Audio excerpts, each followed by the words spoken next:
Hello and welcome to the Energy Connect studio at Future Energy Asia 2024 in Bangkok. I'm delighted to have joining me in the studio today Toshiro Kudama, Director and Vice Chair, JERA Asia. Kudama-san, it's such a pleasure to have you with us today. Thank you very much for inviting me. Thank you.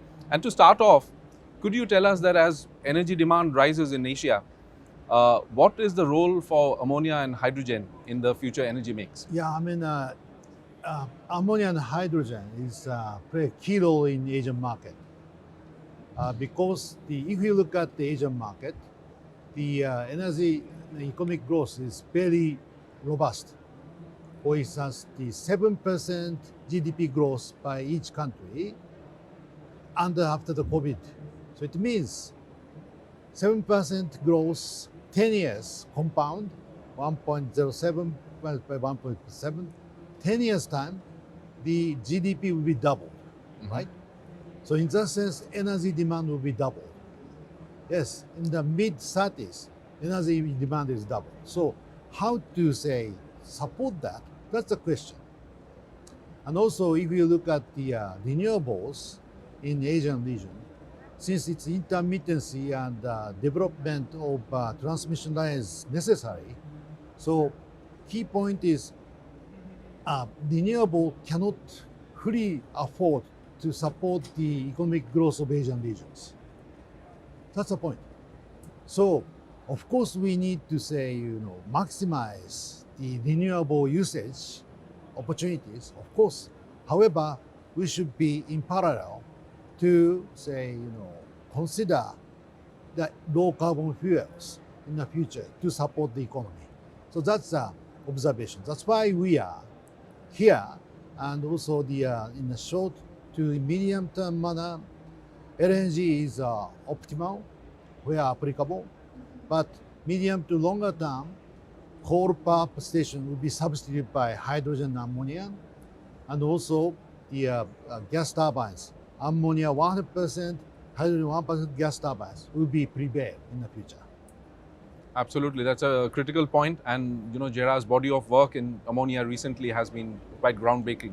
Thank you. And but also looking at the, you spoke about the opportunities, but going forward, what would you say are the challenges for the hydrogen economy to grow? Yeah. So currently the economics of hydrogen ammonia still very challenging. So we need to say facilitate and the policy makers to support this kind of movement. Without strong policy support for the initial stage, hydrogen and ammonia never grow. But if you look at the United States, IRA, what we call IRA, it's a Inflation Reduction Act, worked substantially, and there are lots of low carbon fuels investments are now coming up. So that's a good policy. And also, if you look at Japan, CFD scheme is now under discussion. It will say facilitate the introduction of hydrogen, ammonia, power generation system. So we are looking for these subsidies where applicable to this, hydrogen, ammonia to fly.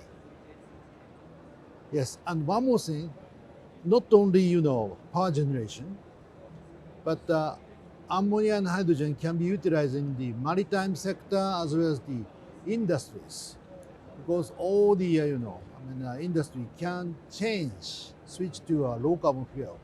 It's a must for the future of net zero emissions in 2050, and it means that we can create much bigger market and upstream, downstream, so the reduction of costs can be anticipated. So that's we foresee for that kind of a mechanism can apply. That's an excellent point, and that was going to be my next question. That going forward, while scaling up, cost has always been a concern. Yes. So how do you see that coming down? Yeah. So create the market, both the demand side as well as supply side. If you look at the past, a track record of LNG, you see in Japan, Tokyo Electric Power Company, my former body, first introduced LNG from Alaska 54 years ago. Yes. At that time, everyone was skeptical. I mean, no one thought that it's feasible to introduce LNG to a power generation. But now, you see, 40, 50 years later, it's a mainstream of power generation fuel, right? And I believe, I mean, a much faster manner, ammonia and hydrogen can penetrate into the market, welcome the market, because since the decarbonisation and CO2 issues there, so all the persons, all the entities are now keen to establish value chains and supply chains together. So much faster manner, we can create a value chain, a supply chain. Absolutely. And talking about decarbonization, can you give us a quick overview about the projects that JERA is involved in? Yes. So now we are demonstrating the coal-fired power plant to be substituted by ammonia for 20%. So our Hekinan unit number 4, it's a 1,000 megawatt coal-fired power plant. So now we substitute, say, coal 20% by ammonia, right? So instantly we, reduce CO2 emissions 20%. Now it's on track and it's a good, results reported. So if successful, we'll continue and step up to 50%, and then more to come for the coal-fired power plants, right? Since Asian countries, we have lots of young, coal-fired power still in Vietnam, still under construction, right? So how to, make it not a distressed assets? Very important, because we have been invested for billions of dollars there. So suddenly, can we demolish it? No. We use it, but change it. Change to hydrogen ammonia combustion. The gas turbines, it's possible. Ammonia and hydrogen, 100% possible. Now coming. Coal-fired power plants, say, 50% is possible in the future.